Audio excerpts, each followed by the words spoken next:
Qu'est-ce que l'audace? Bonjour, je m'appelle Elena, je suis heureuse de vous accueillir dans cette chaîne YouTube à travers laquelle je vous guide pour traverser vos caps de vie, tous ces événements qui engendrent des changements, sans tomber et le plus sereinement possible. Alors qu'est-ce que l'audace?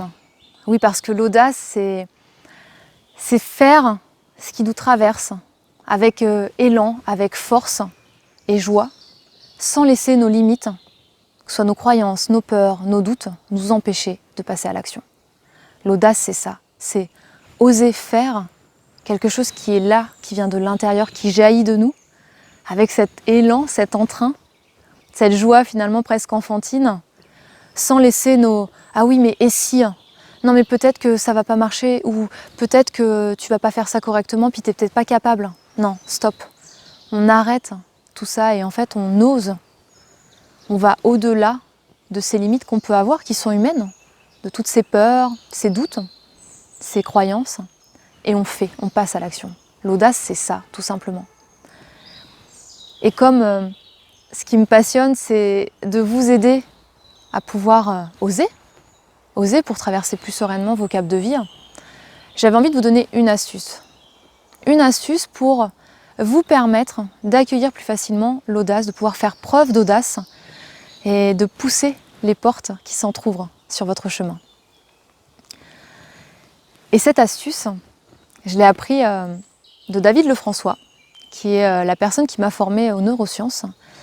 Il racontait l'histoire d'un homme qui lui avait pour pratique de cultiver le « et pourquoi pas ». Il disait jamais oui ou non. Dans un premier temps, il disait toujours « et pourquoi pas ». Et pourquoi pas.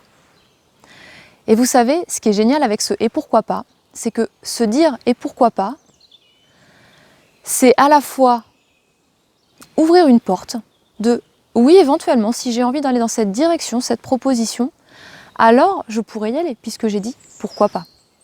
Et en même temps, si ça engendre trop de changements, si ça soulève trop de peur, de freins, pour mon cerveau c'est génial, pour ma tête c'est génial, parce que je ne me suis pas engagée pleinement. C'est tiède. Donc ça ne fait pas trop peur. On n'a pas tout de suite une levée de bouclier de nos peurs qui disent « non, surtout ne va pas dans cette direction, tu ne la connais pas, c'est nouveau, c'est dangereux ».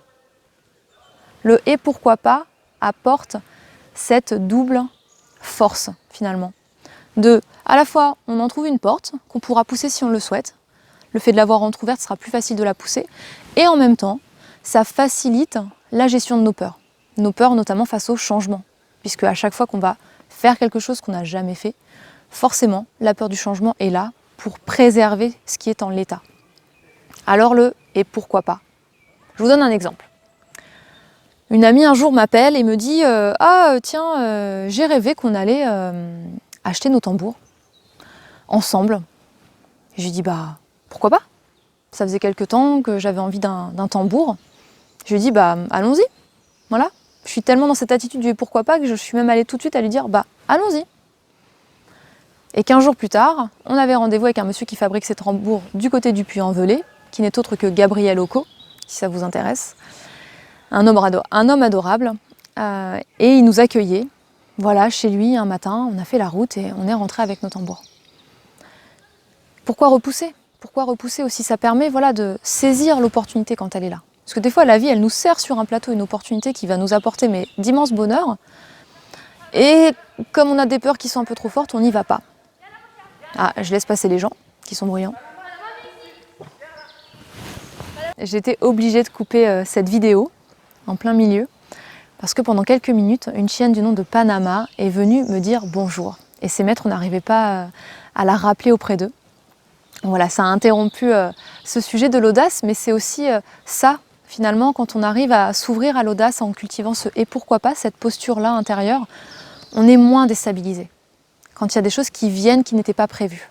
On accepte d'être moins dans le contrôle. Et je peux vous assurer que c'est très reposant et en plus c'est amusant. Mais pas à pas, allez-y à votre rythme. Juste déjà, ayez cette habitude du « et pourquoi pas ». L'audace, c'est ça aussi, c'est d'oser pour aller voir ce qu'il y a derrière, voir quel est le cadeau. Mais si vous n'osez pas, vous ne pouvez pas savoir. La vie, elle fonctionne comme ça, comme une récompense, même si j'aime pas trop ce terme, mais Voilà, si vous êtes dans la confiance et dans l'abandon et dans cette expression de votre être, des élans intérieurs, joyeux, spontanés, la vie, elle apporte toujours un cadeau derrière. Voilà ce que j'avais envie de vous partager sur ce thème de l'audace. Alors n'oubliez pas, et pourquoi pas vous abonner à cette chaîne YouTube pour être tenu informé dès qu'il y a une nouvelle vidéo qui y est postée. Sous la vidéo, vous trouverez aussi des éléments pour vous accompagner. Si vous en avez envie de faire un bout de chemin avec moi ou d'aller plus loin pour traverser vos caps de vie, vous retrouvez toutes les informations sous cette vidéo. Je vous dis à très vite, prenez soin de vous et cultivez le « et pourquoi pas ». Ciao.